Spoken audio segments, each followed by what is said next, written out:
Upadek Viktora Orbana na Węgrzech przybliża eksmisję gazową i naftową Rosji, być może z udziałem Polski.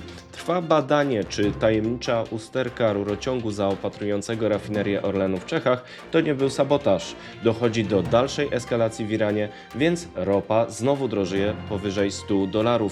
Jest 13 kwietnia 2026 roku, nazywam się Wojciech Jakubik, a to jest codzienny przegląd informacji sektora energetycznego i paliwowego Energy Drink.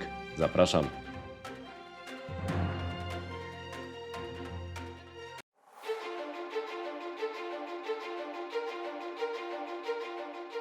Partnerem kanału Energy Drink jest Orlen.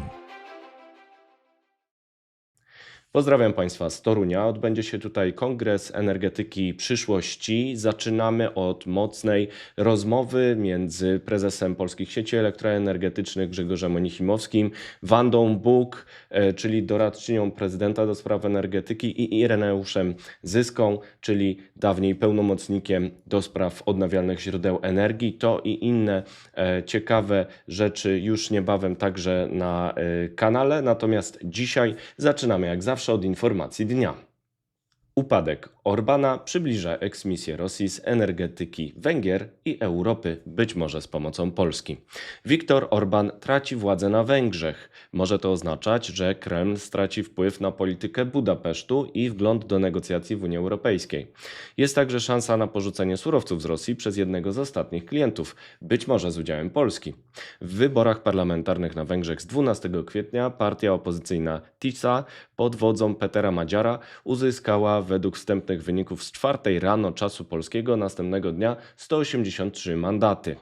Oznaczałoby to, że Tisza może uzyskać większość konstytucyjną potrzebną do zmian politycznych i instytucjonalnych w systemie węgierskim, który został przekształcony przez 16 lat rządów Fideszu Viktora Orbana tak, aby cementować jego wpływy. Madziar obiecał w kampanii wyborczej istotne zmiany w polityce węgierskiej. Przede wszystkim zapowiedział usunięcie wpływów Rosji oraz kurs na integrację europejską. Mówił, że może porzucić surowce rosyjskie do 2035 roku. Nie chcemy pozbywać się rosyjskich nośników energii od razu, ale do 2035 roku. To nie znaczy, że nie będziemy kupować od Rosji w ogóle, ale że znajdziemy najtańsze i najbezpieczniejsze źródła, mówił Madziar z końcem 2025 roku.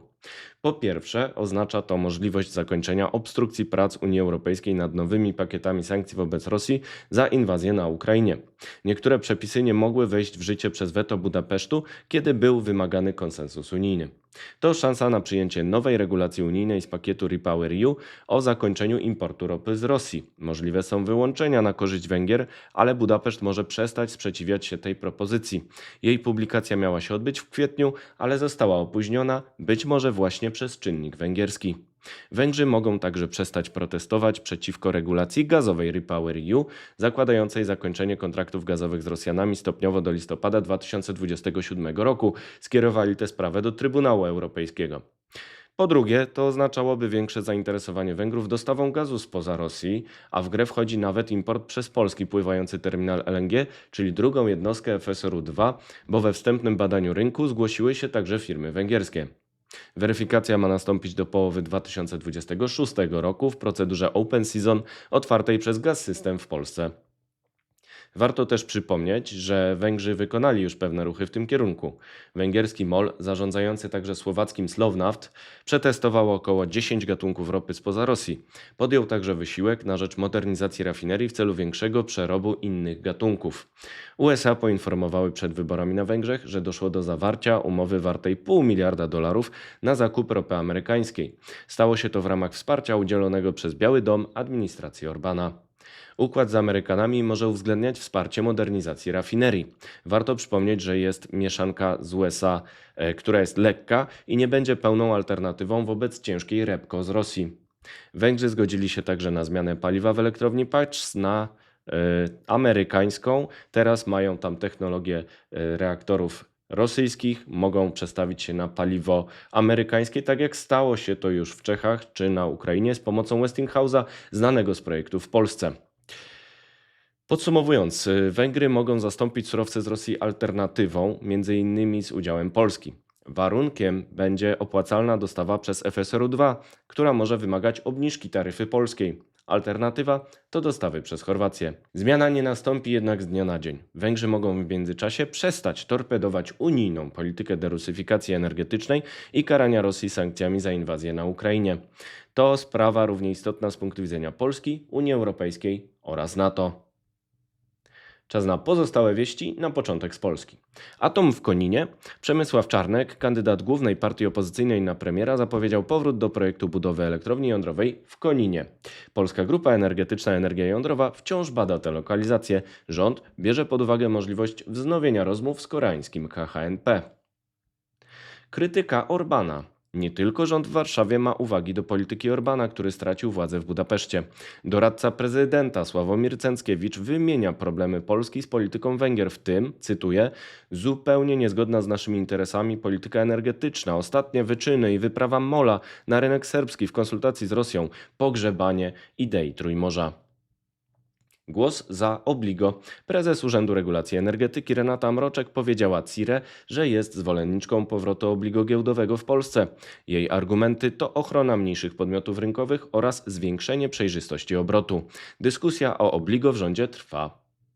Trwałość rur. Rurociąg Wschód-Zachód w Arabii Saudyjskiej wrócił do pracy po kilku dniach od ataku Iranu, w przeciwieństwie do instalacji petrochemicznych, które naprawiane są miesiącami. To potwierdzenie znaczenia paliwociągu NATO do Polski. Nawet atakowany dałby paliwo armii. Trwają rozmowy i badania w Polsce oraz Sojuszu. Jeszcze wieści z Europy. Promocja Nord Stream 2. Niemiecka AfD domaga się w Bundestagu odbudowy gazociągu Nord Stream 2. Kreml przekonuje, że może dostarczać dalej gaz do Europy, cytuję, pod warunkiem wolnego wolumenu po ustaleniach na innych rynkach. Rosjanie promują swój gaz wobec kryzysu wywołanego wojną w Iranie. Zagadka w Alpach.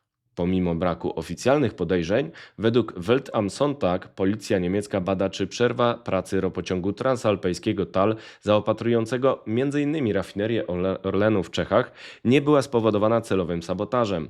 Przerwa została spowodowana uszkodzeniem stacji elektroenergetycznej zasilającej TAL w Alpach włoskich. Więcej na stronie energydrink.today. Derusyfikacja jądrowa. Francuski Framatome i grupa firm europejskich zawarły porozumienie o wspólnej budowie łańcucha dostaw paliwa jądrowego do reaktorów WWER pochodzenia rosyjskiego. Amerykański Westinghouse już ma i wdrożył taką technologię w Czechach i na Ukrainie. Jeszcze wieści ze świata. Wodór górą. Ministerstwo Energetyki Odnawialnej w Indiach ogłosiło, że ten kraj przebił cel produkcji zielonego wodoru ustalony na 2030 rok, 4 lata przed czasem. Koszt tego paliwa w Indiach spadł poniżej $1,5 za kilogram. Wodór zmniejszy zależność od ropy i koszt importu baryłek o 15% w Indiach. Nieudane zawieszenie. Według sił zbrojnych Ukrainy strona rosyjska naruszyła wielkanocne zawieszenie broni 7696 razy, w tym poprzez egzekucję jeńców niezgodną z konwencją genewską. Dzień przed zawieszeniem broni Ukraińcy uderzyli w przepompownię naftową w kraju krasnodarskim i bazę paliw na Krymie. Strach mimo dostępności. W ostatnim tygodniu cena LPG na rynku azjatyckim wzrosła o 40 do 55%, a na europejskim o 35 do 40%. Saudi Aramco podniosło cenę o 35 do $50, czyli do nawet $800 za tonę. To skutek obaw, bo rynek jest dobrze zaopatrzony z dominującymi dostawami LPG z USA. Blokada trwa. Porażka rozmów w Pakistanie i gniewny tweet Donalda Trumpa o tym, że sam zablokuje cieśninę Ormus, by ją rozminować, podniosła skokowo cenę ropy znów powyżej $102 za baryłkę Brent. Źródła Reutersa przekonują, że USA są gotowe przedłużyć zwolnienie ropy z Rosji z sankcji na dostawy do Indii. To wszystko w materiale przygotowanym dzisiaj, następne oczywiście już jutro, więc zapraszam Państwa serdecznie. Do zobaczenia, do usłyszenia.